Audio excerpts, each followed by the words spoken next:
So, ons is in ons reeks, al was ek nie daar nie, ons het laasweek begin, as jy laasweek gemis het, dit is online, asseblief gaan kyk dit, is regtig die moeite werd.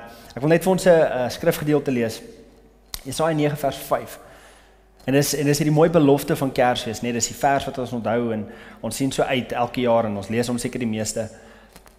Jesaja 9 vers 5, hy sê, want 'n kind is vir ons gebore, 'n seun is aan ons gegee, hy sal die heerser wees, met koninklike titels, en hier is die koninklike titels, wonderbare raadsman, so dis laasweek se preek, asseblief gaan kyk dit, dis baie goed, en dan magtige God, ewige Vader, en vredevors, en vandag hak ons vast bietjie by hierdie tweede een, magtige God, nou ek weet nie wat na jou gedagtes toe kom, as jy dink aan 'n magtige God nie, die eerste ding wat ek kan dink is, die liedjie, ek weet nie of julle die Sondagskool liedjie onthou nie, my God is so groot, so sterk en so magtig, daar's niks wat my God nie kan doen nie, en ek weet nie van jou nie, maar vir my bring dit 'n stuk hoop. Ek onthou, vir een of ander rede, tussen die ouderdom van 7 en 10, is dit baie gepas in daai tyd van jou lewe, om iewers in die week, vir jou maatjies te sê, dat jou pa sterker is hulle almal se paas. Vir een of ander rede doen ons dit, ons brag oor ons paas, want daar's iets in die magtigheid, in die krag van jou pa, en ons fokus hier op hierdie koninklike titel van wie God is. En dit is magtige God.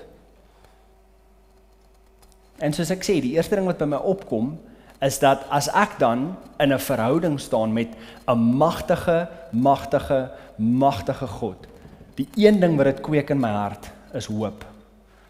Hoop vir die toekoms. En so ek wil net so 'n bietjie deel vandag rondom wat dit behels. En die eerste vraag wat ek dan vra is, as ons dink aan hoop, waaraan dink ons? En een van die eerste goed wat na ons gedagtes toe kom, is Hebreërs 11 vers 1, is die famous vers wat sê, geloof is 'n vaste vertroue op die dinge wat ons hoop, en 'n bewys op dinge wat ons nie sien nie. Maar die vraag word dan nog steeds is, wat is dit? So ek wil dit net so vinnig vir ons opbreek. Die woord hoop in die Bybel word geklassifiseer met 2 idees. Die eerste een is jakal, en dit is om te wag. Dit is 'n rustige, is net te wag. Dis om, soos wat Noag gewag het, dat die water sak, sodat hy die boot uit kan klim, en dat die vloed verby kan wees. Dis 'n afwagting. Die tweede een is kawa, en dit is om te wag, maar met spanning. Dink aan toue wat saam getrek word. Okay, soos wat toue al hoe stywer getrek word, totdat dit amper breek, daar's hierdie verskriklike spanning. So Bybelse hoop dra hierdie prentjie, dis spanning, maar is ook verwagting. Daar's iets waarna ons uitsien. En een ding wat ek baie duidelik wil maak, is dat ons hoop, en wanneer ons praat van Bybelse hoop spesifiek, praat ons glad nie van optimisme nie. Optimisme is te passief, so ons kan nie daai prentjie hê wanneer ons dink aan hoop nie, want hoop is proaktief. Dit is ek wag, en daar's 'n spanning. En 'n goeie voorbeeld van hierdie is, ek weet nie of onthou julle dit nie, maar die 2023 Wêreldbeker, onthou julle die kwart eindfinaal, die semifinaal en die finaal waar ons met 1 punt gewen het? Ek weet nie van jou nie julle, maar ek het hoop gehad. Daar was spanning in my hart, daar was 'n verwagting vir die toekoms, daar was opgewondenheid oor iets wat gaan kom, en dis wat ons beleef wanneer ons praat van hoop. Ek wil vir ons 'n skrifgedeelte lees, Romeine 15 vers 4. Hy sê, alles wat vroeër opgeteken is tog vir ons tot lering opgeteken, sodat ons kan hoop hê deur die volharding en die bemoediging wat ons uit die skrif ontvang. So ek wil een ding met sekerheid sê, is dat wanneer ons kyk na die woord van die Here, dan kan ons net hoop hê, want dis wat magtige God, dis wat hy vir ons bring. Okay, ons het altyd sekerheid oor die toekoms. God maak hierdie belofte van hoop, Johannes 3 vers 16. Is ons mooiste prentjie.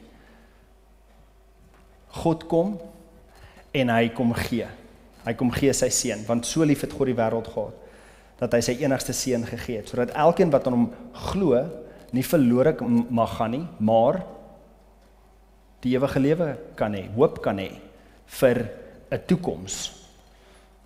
Okay, so God maak hierdie belofte al in wat ons in die begin gelees het, Jesaja, maak hy hierdie belofte, en in Johannes lees ons dan van hierdie belofte wat God maak.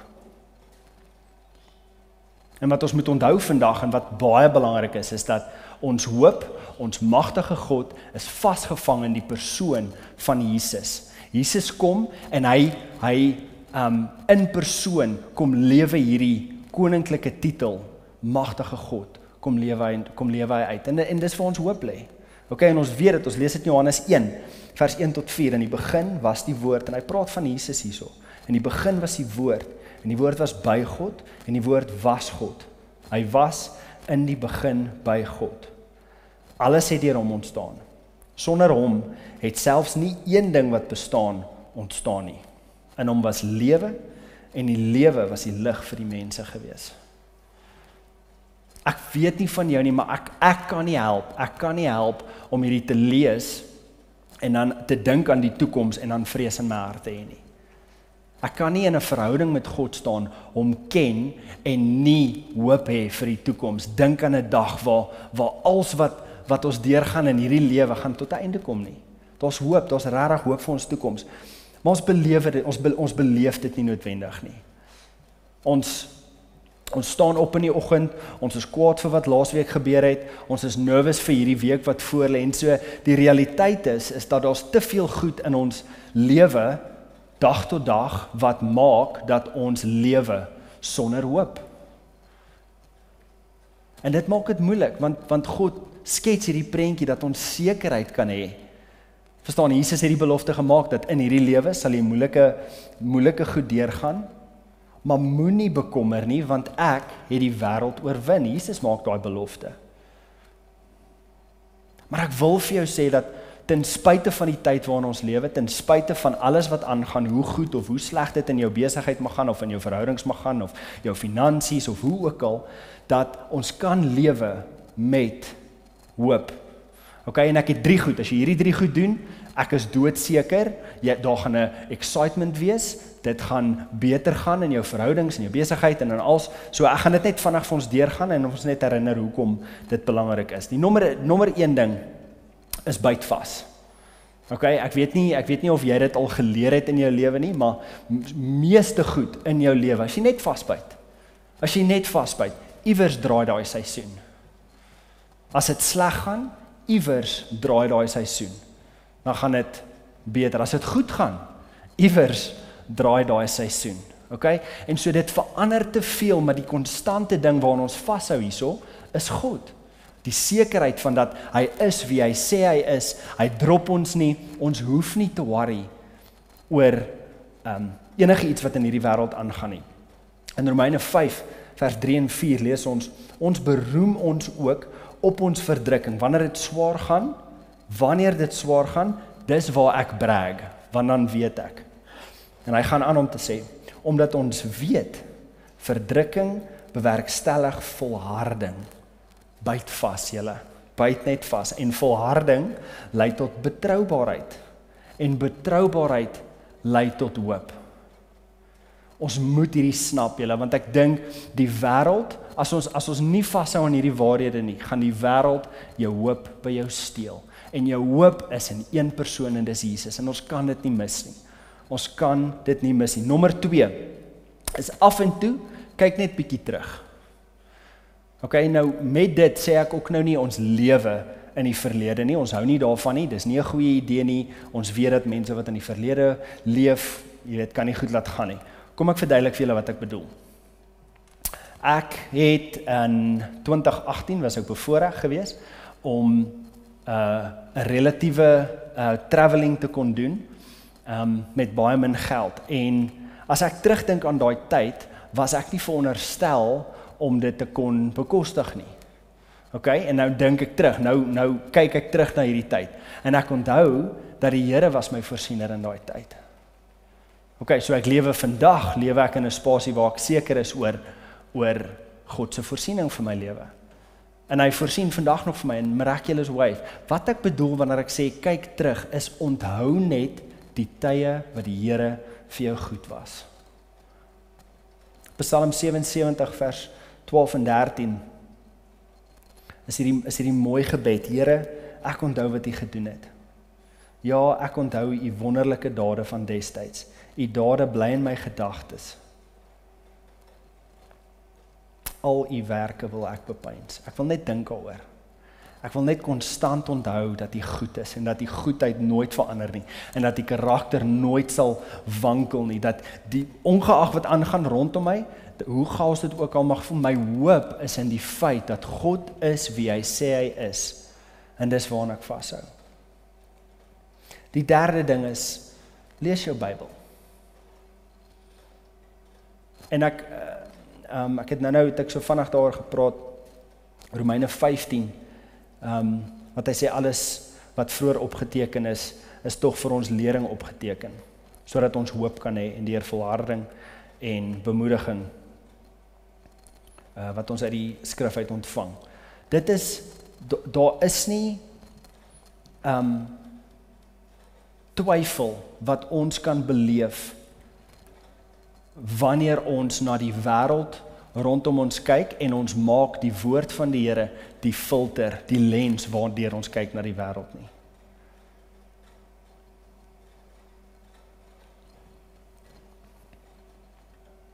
Timoteus 3 vers 16 is Paulus wat vir die jong leier Timoteus skryf en hy herinner hom net aan hierdie ding, is dat die hele skrif is deur God geïnspireer en nuttig om ons te onderrig, die verkeerde te weerlê en om ons reg te wys en om die regte leefstyl by ons te kweek. Ons moet onthou dat die hele Bybel, alles wat ons lees in die Bybel, is net 'n versameling van stories van hoe God gekies het om homself te openbaar aan die mens. Okay, so daar's niks in die woord wat ons lees en dan wil jy twyfel oor wie God is nie. Ek dink hy gee vir ons redelike sekerheid dat hy is wie hy sê hy is in sy woord. En dan Psalm 119 en ek sluit met dit af. Vers 5. U woord is 'n lamp vir my voete en 'n lig op my pad. En ek wil hê ons moet dit onthou vandag. Ons doen daai 3 goed. Ons byt vas. Jesus het gesê ons gaan deur moeilike tye gaan, maar ons moenie bekommer nie want hy het die wêreld oorwin. Okay, so ons byt vas want hierdie seisoen gaan draai. Ons kyk terug, ons onthou dat die Here was nog net vir ons goed gewees. En ons lees ons Bybel. En ons is in die seisoen waar ons Kersfees vier en waar ons so herinner word aan hierdie storie van die babietjie Jesus wat kom. En is baie mooi en is oulik en ons kyk toneeltjies en ons sing liedjies en al hierdie goed eer die Here en ons moet ons onthou wat hy gedoen het. Maar meer as dit. En ek wil julle weer uitnooi, as julle laasweek se preek gemis het, asseblief gaan kyk dit. Ons wil onthou in hierdie tyd wie God is, wat Jesus kom doen het. So lief het God die wêreld gehad dat hy sy seun gegee het. Sodat ons hoop kan hê, hoop vir 'n toekoms. Wat ons nie dalk nou sien nie, maar ek wil hê ons moet onthou dat wie God is hy 'n magtige God. En ons kan altyd hoop hê in dit. Ek sluit vir ons af. Here, ons sê vir U dankie, Here, dat U is wie U sê U is, Here. Ons loof U, Vader, dat U 'n plan gemaak het om verhouding met ons te hou, Here, en ons kan net dankie sê, Here, dat U so groot prys betaal het, Here. Vader, ek vra dat U deur U Gees ons sal herinner in hierdie tyd, Here, soos ons U onthou en U geskenk onthou, Here. Here, dat ons nie sal vergeet wie U is in ons lewens nie, Here. Ek bid dit, Here, dat daar soveel goed in hierdie tyd wat ons aandag kan aftrek van dit wat belangrik is, Here, en ons sien uit, Vader, vir tyd wat ons spandeer saam met families en Here, die wat travel en die wat ver ry en al hierdie goed beleef, Here, maar in alles wat aangaan, Here. Here, mag ons net nog steeds onthou, Here, dat al was ons nie daar nie, Here, ons weet dat hoop is waar. Ons weet dit, Here. En ons sê net vir U dankie, Here. Here, wees by ons hierdie seisoen, Here. Here, mag ons die teenwoordigheid so tasbaar beleef in ons dag tot dag, in die oploop na Kersdag toe, en Here, mag, soos ons gaan geskenke uitdeel en ontvang en wat ook al. Here, mag ons nie die geskenk vergeet nie, Here. Ons eer U daarvoor, Here. Word verheerlik in en deur ons, Here. Ons bid dit in Jesus naam. Amen. Amen.